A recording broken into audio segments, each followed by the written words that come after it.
Hello everyone, how are you. आज हम बात करेंगे वन डायमेंशनल फार्मूला और टू डायमेंशनल फार्मूलाज की लीनियर मोशन में। जब हम वन डायमेंशनल मोशन से टू डायमेंशनल मोशन में जाते हैं तो क्या फर्क पड़ने वाला है, ये हम डिस्कस करेंगे आज। और आसानी से कैसे हम टू डायमेंशंस में वन डायमेंशनल के फॉर्मूलों को आसानी से लिख सकते हैं। उसके हमें क्या फ़ायदा मिलेगा कि जब हम प्रोजेक्टाइल मोशन में जाएंगे तो हमें क्यों ज़रूरत है कि वन डायमेंशनल के जितने भी इक्वेशन ऑफ काइनेमेटिक्स की बात करें। किसकी बात करें? Equation of kinematics.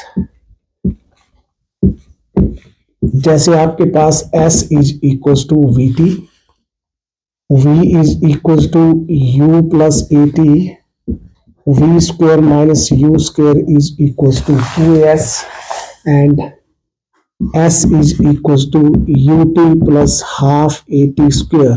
ये सारे के सारे फॉर्मूले किसके हैं? लीनियर मोशन के। किसके हैं? This belong to linear motion. आज हम बात करेंगे कि हम विदाउट इन फॉर्मूलों को ड्राइव किए बिना, क्योंकि हम अगला टॉपिक जो हमारा चलने वाला है वो चलने वाला है प्रोजेक्टाइल मोशन। और प्रोजेक्टाइल मोशन में हमें जरूरत पड़ेगी इन फॉर्मूले की। टू डायमेंशन में हमें दो दो मोशन इकट्ठी होंगी। अगर पार्टिकल एक्स एक्सिस की तरफ जा रहा है तो सेम टाइम वो बाई एक्सिस की तरफ ही जाएगा, ठीक है। और अगर डिस्प्लेसमेंट एक्स की तरफ हो रही है तो बाई की तरफ ही होगी। एक्सेलरेशन एक्स होगी तो बाई भी होगी, इसलिए इनको हमें बाइफरेट करना पड़ेगा टू डायमेंशन में। तो कैसे? आपके पास देखो, मैं एक तरफ आपको लीनियर मोशन का फॉर्मूला, अब देखो फॉर्मूला, पहला formula S is equal to V T.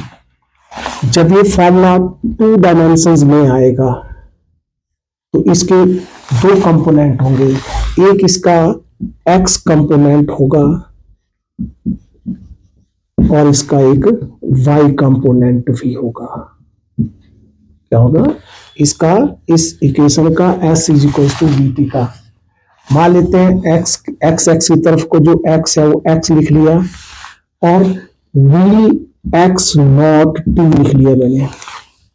Where v x not is the initial velocity. क्या है? v x not is initial velocity, initial velocity along x-axis. This is initial velocity along x-axis. Okay, and t is the time and x is the displacement along x-axis. Similar जब y-axis में जाएंगे, मान लेते हैं y is the distance and that is equals to v y naught t लिखेंगे। इसको क्या लिखेंगे? v y naught t। और v y naught क्या होगा? This is again initial